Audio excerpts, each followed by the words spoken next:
Halo Sobat Cuan, selamat datang kembali di Financial Fun Channel, tempat belajar keuangan dengan cara yang asik, ringan, tapi tetap bikin cuan. Sobat Cuan, apa kabarnya hari ini? Semoga sehat selalu ya, dan pastinya tetap semangat cari cuan. Hari ini kita bahas topik yang sering banyak orang bingung. Kalau punya uang ratusan juta, mending investasi apa ya? Bangun kos-kosan, buat kontrakan, atau beli tanah aja? Kelihatannya sih sama-sama properti, tapi soal cuannya belum tentu sama. Makanya sebelum ambil keputusan besar, yuk kita bahas bareng mana yang paling cuan dan paling cocok buat kondisi kamu, dan bagaimana strateginya biar nggak rugi. Langsung saja kita mulai. Kalau ngomongin properti, banyak orang langsung mikir, wah, ini aset paling aman. Dan memang nggak salah, properti itu salah satu investasi yang nilainya cenderung naik dari tahun ke tahun. Apalagi kalau kamu bisa manfaatkan dengan baik, bisa jadi sumber pemasukan rutin tiap bulan. Nah, salah satu jenis properti yang paling sering dipilih adalah kos-kosan. Kos-kosan bisa jadi cara yang cepat untuk penghasilan tambahan, terutama kalau lokasinya strategis dekat kampus, perkantoran, atau rumah sakit. Dengan lokasi yang pas, kos-kosan bisa kasih cash flow rutin tiap bulan. Begitu penyewa lama keluar, yang baru langsung masuk. Kalau tempatnya nyaman, nggak bakal kosong lama-lama. Tapi tentu saja ada tantangannya juga. Kamu harus siap jadi pengelola aktif, mulai dari membersihkan kamar, cek air dan listrik, sampai urusan keamanan. Kadang juga harus sabar menghadapi penyewa yang telat bayar atau bahkan bikin ulah. Soal modal, kalau kamu udah punya tanah sendiri, bangun 4-6 kamar kos sederhana bisa mulai dari 200 sampai 300 juta. Tapi kalau harus beli tanah juga, tentu biayanya lebih besar. Meski begitu, kos-kosan tetap bisa jadi investasi jangka panjang yang menguntungkan.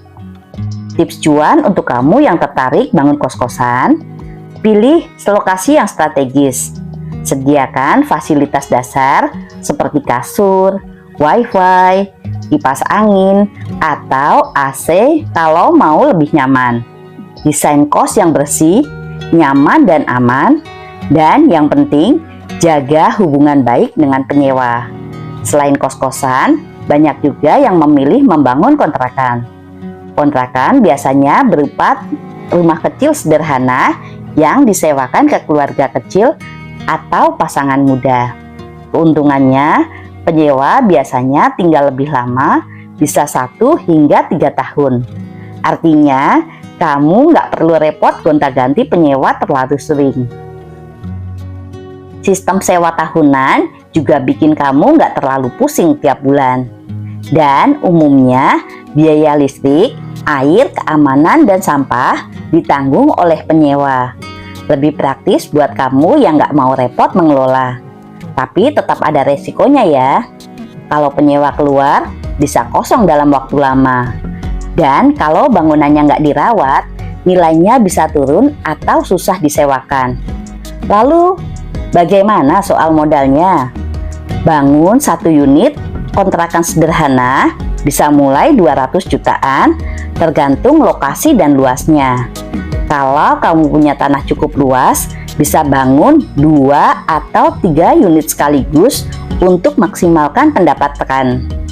Tips cuan dari kontrakan: pilih lokasi dengan akses mudah dan dekat fasilitas umum. Desain rumah fungsional, cukup 1 atau 2 kamar tidur, dapur, dan kamar mandi. Tetapkan harga sewa yang wajar dan naikkan perlahan setiap tahunnya. Nah, buat kamu yang lebih suka investasi jangka panjang dan gak buru-buru dapat cash flow, investasi tanah bisa jadi pilihan menarik. Tanah punya kelebihan besar, gak butuh perawatan rutin, gak ada depresiasi, dan kalau sabar, harganya bisa naik berkali-kali lipat. Tapi ingat ya Sobat Cuan, tanah nggak ngasih penghasilan bulanan. Jadi bisnis ini bukan untuk kamu yang butuh pemasukan rutin sekarang. Dan kamu harus tetap jeli, pilih lokasi. Kalau salah pilih, tanah bisa nganggur bertahun-tahun, bahkan bisa rugi saat dijual. Soal modal, di pinggiran kota, tanah 100-200 meter mungkin bisa didapat mulai dari 100-300 jutaan. Tapi kalau di pusat kota ya bisa miliaran rupiah. Tips biar tanah kamu cuan, pantau proyek pembangunan di sekitar seperti jalan tol atau kampus baru. Pastikan sertifikatnya SHM atau sertifikat hak milik supaya aman dan gampang dijual. Hindari beli tanah sengketa atau yang batasnya belum jelas. Kalau punya tanah yang luas, bisa pecah kafling dan jual per bagian, cuannya bisa lebih besar. Jadi, gimana nih Sobat Cuan? Dari ketiga pilihan tadi, mana yang cocok buat kamu? Kalau kamu pengen penghasilan bulanan dan siap aktif mengelola, kos-kosan bisa jadi pilihan. Kalau ingin lebih santai, tapi tetap dapat sewa, kontrakan cocok buat kamu.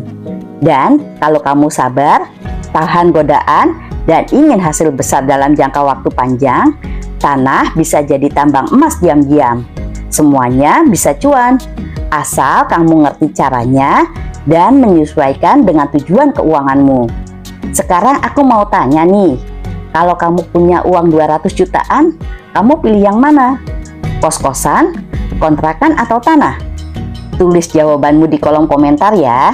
Siapa tahu bisa jadi inspirasi buat Sobat Cuan lainnya. Dan jangan lupa like kalau kamu merasa terbantu, share ke temanmu yang lagi galau soal investasi, dan subscribe biar nggak ketinggalan tips-tips cuan lainnya dari Financial Fun Channel.